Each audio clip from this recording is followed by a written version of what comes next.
Hello! Good morning sa inyong lahat. Datnan po tayo ng masaganang biyaya sa ating mga tahanan. Hello, hello!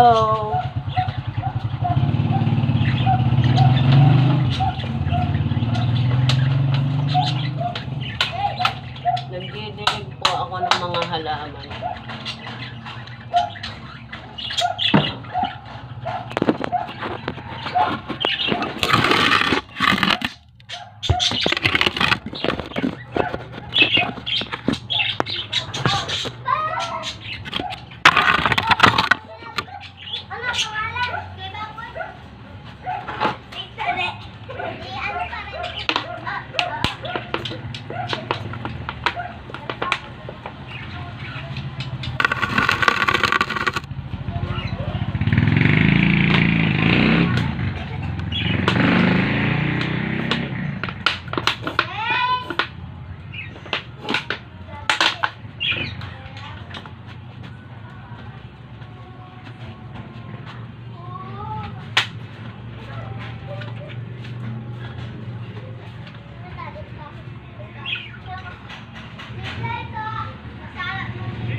Bagong bili po ng tatay namin.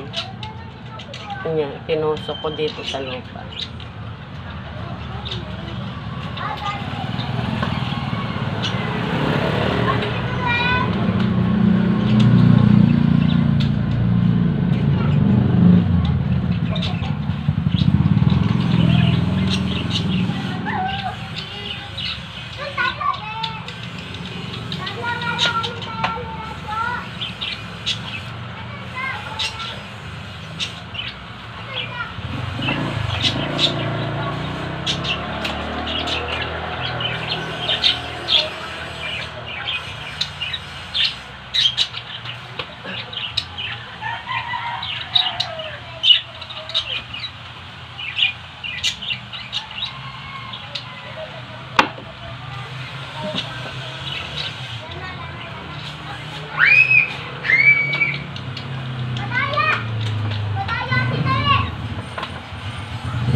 Tignan niyo po yung mga halaman. Ayan po. Bawal. Bawal.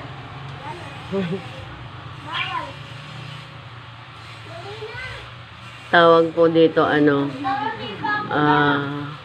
money tree.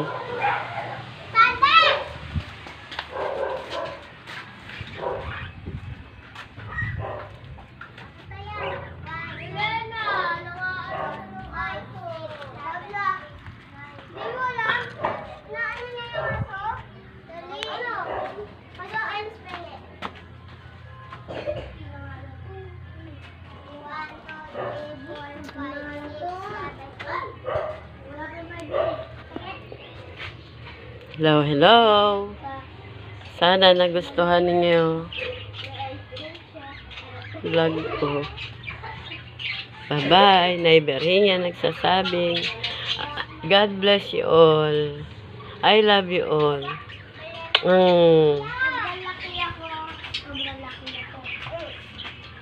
Hindi ako nagluto ngayon kasi day off ng anak ko.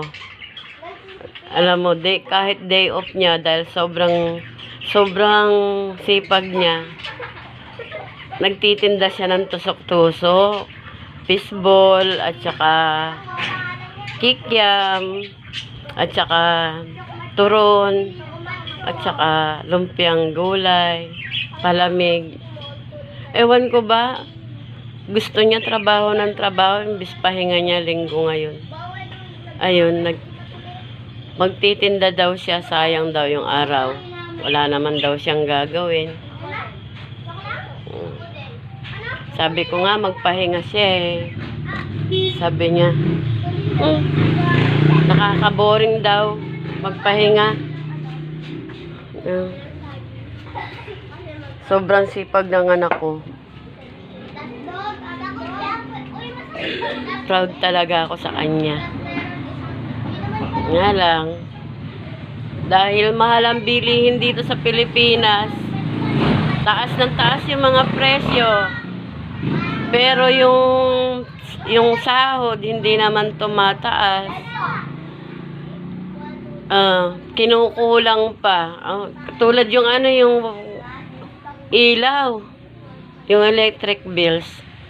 Ang mahal-mahal ng electric ngayon, mga kasisi. Kanya, kung umaasa ka lang sa isang nagtatrabaho, talagang mahihirapan ka mag-budget. Tapos kung ibibili mo, kung meron pang may sakit, ibibili mo ng gamot. Talagang kulang. Kanya, yan. Nagtitiis kung ano ang meron. Na-experience nyo na po din yung ganyan. Sigurado, alam ko, dito sa Pilipinas.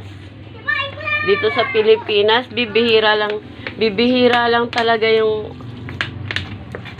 sumusobra yung kinikita. Kanya nga inisip kong, kanya nga pumasok ako sa pagre-reels.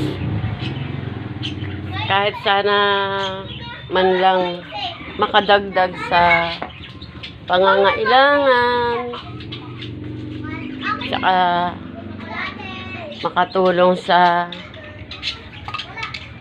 iba.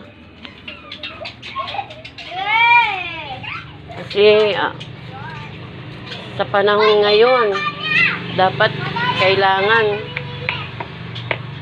masipag ka.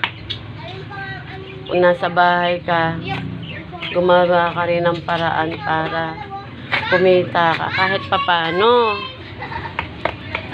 Kasi sa sobrang mahal ng bilihin,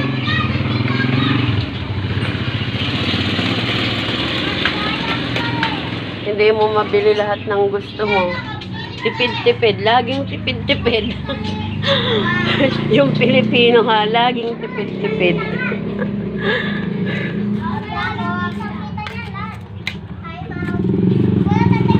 Laging tipid-tipid mga Pilipino. Tapos karamihan pa sa mga Pilipino walang trabaho kasi hindi na pag-aral. Kanya hanggang sa pagtitinda lang ng kung ano-ano. Kaya nakikipagtinda, di ba? Kaya nakikipaglabandera.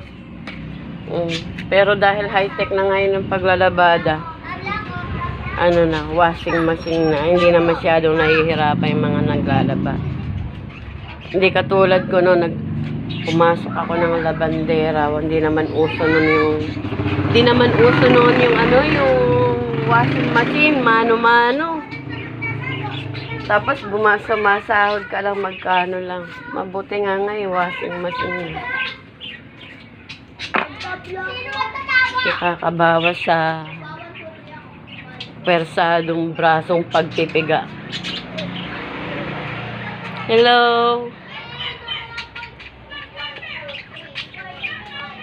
O sige, hanggang dito na lang. Sana panoodin ninyo. Tulungan niya, sinayberhin niya nang maabot ang 60 minutes views at saka ano na nga yung 5,000 followers? 5,000 followers. Diyos ko, wala pa sa hinagap. Gaganunon pa lang. Andito na lang. Bye-bye.